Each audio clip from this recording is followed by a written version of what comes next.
বাংলাদেশের এমপি মন্ত্রীরা বাংলাদেশ ব্যাংক থেকে ৮,০০০ কোটি টাকা চুরি করে বাহিরে বেগম পাড়া তৈরি করে। বাংলাদেশের এমপি মন্ত্রীরা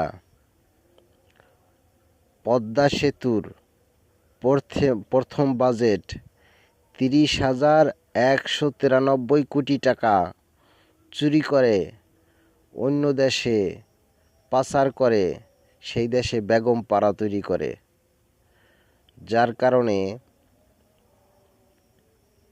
বাংলাদেশ এখনো গরিব।